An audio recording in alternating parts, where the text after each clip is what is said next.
Hello student, आज हम 10th class की जो पॉलिटिकल का जो सेकंड चैप्टर है हम उसके विषय में बात कर रहे हैं।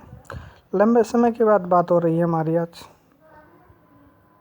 आप सब कुशल मंगल होंगे, आपके परिवार कुशल मंगल में हो, मैं यही कामना करता हूं। और अपना ख्याल रखें इस कोरोना के दौरान।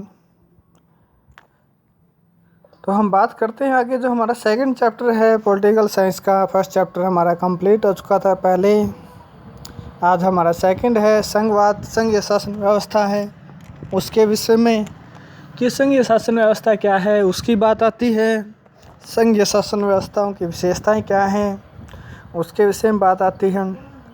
क्योंकि हमने पहले बेल्जियम और श्रीलंका की स्थिति के विषय में जाना है कि क्या रही हैं, कि बेल्जियम और श्रीलंका की क्या रही हैं स्थिति उनके विषय में। उसके बाद हम आगे बात करते हैं संघीय शासन व्यवस्था के विषय में, जिसमें हम बात करेंगे कि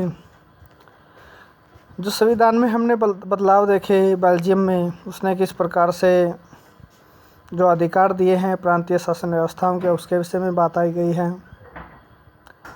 क्योंकि बेल्जियम में उससे पहले भी प्रांतीय सरकारें थी, तब भी उनकी अपनी भूमिका थी, उनके अपने अधिकार थे। अधिकार उनको केंद्र द्वारा दिए गए थे, केंद्रीय सरकार वापस भी ले सकते थे उन अधिकारों को। और ये बदलाव हुए थे 1993 में, क्योंकि 6 प्रावधान हुए थे जो संवैधानिक प्रावधान हमने देखे हैं। प्रांतीय सरकारों को अधिकार दिए गए थे। और बेल्जियम में जो पहले एकात्मक शासन व्यवस्था थी, उसके बाद संघीय शासन व्यवस्था की बात आती है। तो शॉर्ट क्वेश्चन हो जाता है कि बेल्जियम में किस प्रकार की शासन व्यवस्था, संघीय शासन व्यवस्था है। ठीक है, भारत में भी हालांकि संघीय शासन व्यवस्था है। श्रीलंका में जो क्या है व्यावहारिक रूप से आज भी एकात्मक शासन व्यवस्था है, क्योंकि बेल्जियम ने तो सभी लोगों को बराबर के अधिकार नहीं दिए ना, इस वजह से। और संघीय शासन व्यवस्था में जहाँ बात आती है, सबसे सर्वोच्च शासन किसको माना गया है? केंद्र सरकार के शासन को, केंद्र सरकार को सबसे महत्वपूर्ण माना गया है। और आमतौर पर संघीय व्यवस्था में 2 स्तर पर सरकारें होती हैं, एक पूरे देश के लिए और दूसरा जो क्या राज्यों के लिए होते हैं, प्रांतों के लिए होते हैं, वो बात आती है। और पूरे देश के लिए होते हैं, उसमें राष्ट्रीय महत्व के विषय उसके पास होते हैं पूरे देश के लिए।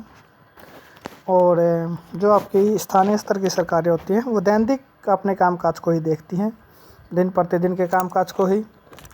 तो वो बातें यहाँ रखी गई हैं। और संघीय शासन व्यवस्था एकात्मक शासन व्यवस्था के बिल्कुल उलट है, मतलब एक दूसरे के अपोजिट हैं ये दोनों।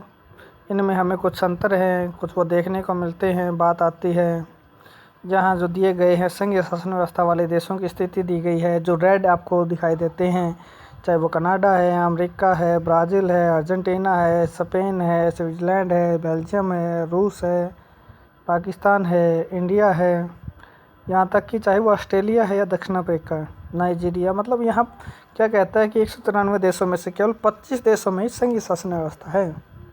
इंडिया में अगर 193 है, ये जो आंकड़े हैं ये पुराने आंकड़े हैं।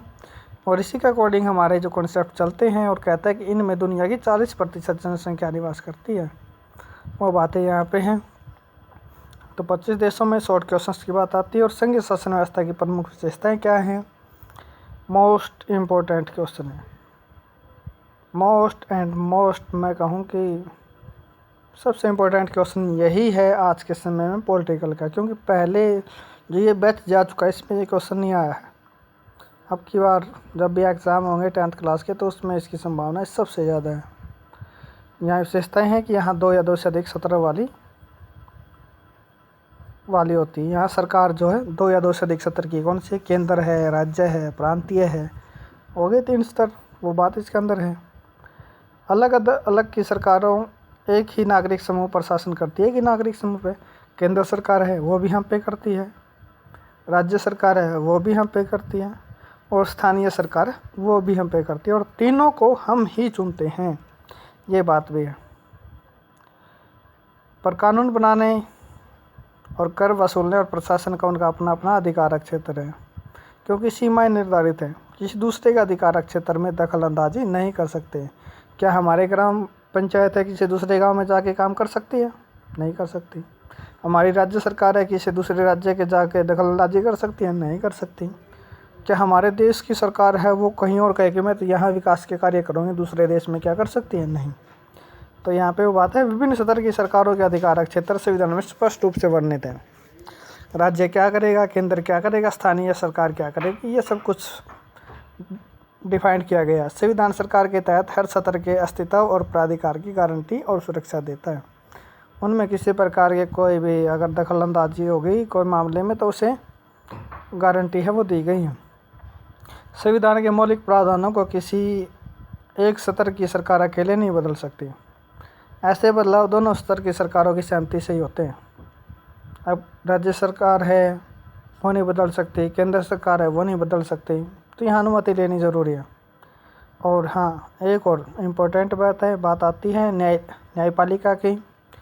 अदालतों को संविधान की व्याख्या करने का अधिकार सबसे ज़्यादा सुप्रीम कोर्ट को है, और विभिन्न स्तर की सरकारों के अधिकारों की व्याख्या करने का अधिकार भी उसे। हम देखते हैं दिल्ली सरकार का और केंद्र सरकार का मोस्टली विवाद चलता रहता है, तो उनके अधिकारों की व्याख्या करने का अधिकार सुप्रीम कोर्ट को ही है। तो सर्वोच्च न्यायालय ही जो भूमिका निभाएगा वही सबको माननी होगी, और उसके निर्णय को कहीं चुनौती नहीं दी जा सकती। दो मामलों में, एक तो किसी को आजीवन कारावास की सज़ा दी गई हो या फिर किसी को मौत की सज़ा दी गई हो, ऐसे मामले में ही सिर्फ क्या है दखलंदाजी वो कर सकती है। वित्तीय स्वायत्तता निश्चित करने के लिए विभिन्न स्तर की सरकारों के लिए राजस्व के अलग अलग स्रोत निर्धारित हैं। केंद्र सरकार है कितना वेट लेगी, राज्य सरकार कितना लेगी, तो दोनों क्या है निर्धारित करते हैं, और हर एक वस्तु पे हम जो क्या है दोनों के द्वारा निर्धारित टैक्स को ही इंक्लूड करके वस्तु को परचेज करते हैं। क्यों दिखाना होता है इंक्लूसिव ऑल टैक्सेज, तो वो यही बात होती है। इस प्रकार संघीय शासन व्यवस्था के दोहरे उद्देश्य हैं। दो उद्देश्य क्या हैं, इस बात को भी ध्यान रखना, ये भी इम्पोर्टेंट है। देश की एकता की सुरक्षा करना, उसे बढ़ावा देना, और उसके साथ ही क्षेत्रीय विविधताओं का पूरा सम्मान करना, क्योंकि हमारे देश में अलग अलग भाषा समूह और जाति के लोग रहते हैं, तो इस तरह का भी उन्होंने ध्यान रखना पड़ता है। वो बात है। आगे कहता है कि इस कारण संघीय शासन व्यवस्था के गठन और कामकाज के लिए दो चीज़ें महत्वपूर्ण हैं। विभिन्न स्तर की सरकारों के बीच सत्ता के बंटवारे के नियमों पर सहमति होनी चाहिए। सत्ता का बंटवारा होता है सत्ता का क्षैतिज ऊर्ध्वाधर वितरण है, या फिर जो क्या है आपका सत्ता का विकेंद्रीकरण। इसका एक दूसरे पर भरोसा होना चाहिए। वे अपने अधिकारक क्षेत्रों को मानेंगे, उनमें किसी प्रकार की कोई दखलंदाजी नहीं करेंगे। आदर्श संघीय व्यवस्था में दोनों पक्ष होते हैं, आपसी भरोसा और साथ रहने पर सहमति। केंद्र और विभिन्न राज्य सरकारों के बीच सत्ता का बंटवारा हर संघीय व्यवस्था में अलग अलग किस्म का होता है। तो बातें यहाँ कही गई हैं। तो आगे बात करता है कि संघीय शासन व्यवस्था वाले देश कौन कौन से हैं। अब मैंने देखा ही 25 थे, संयुक्त राज्य अमेरिका, स्विट्जरलैंड, ऑस्ट्रेलिया वगैरह। तो यह इस तरह के हैं। केंद्र इनमें ज़्यादा ताकतवर होता है, वो बातें यहाँ रखी गई हैं। तो आगे हम बात करते हैं अधिकारक क्षेत्र ऐसा है कि बात बोले वेद खोले। ऐसा दायरा जिस पर किसी का वैधानिक अधिकार हो, मतलब कानूनी अधिकार हो। वैधानिक अधिकार क्या, कानूनी हो, और यह दायरा भौगोलिक सीमा के अंतर्गत परिभाषित होता है। इसके अंतर्गत कुछ विषयों को भी रखा जा सकता है, वो बात इसके अंदर है। उसके बाद हम बात करेंगे संघीय शासन व्यवस्था क्या है आपकी, उसके विषय में डिटेल से बातें की जाएंगी। यहाँ पर भी एक 6 नंबर का क्वेश्चन रहेगा, 2 नंबर का क्वेश्चन होगा। राज्य सूची है, संघ सूची है, समवर्ती सूची है, तो वो अधिकारक क्षेत्र यहाँ रखे गए हैं। तीनों को मिलाकर 6 नंबर का हो जाता है। अलग अलग टॉपिक में 2 नंबर का रहता है, तो उस पर हम बात करेंगे आगे। तो संघीय शासन व्यवस्था कैसे काम करती है, भारत की भाषा नीति क्या है, ये भी इम्पोर्टेंट टॉपिक रहेगा आपका, वो बात इसके अंदर है। तो फिर हम फिर मिलते हैं, तब तक आपका धन्यवाद।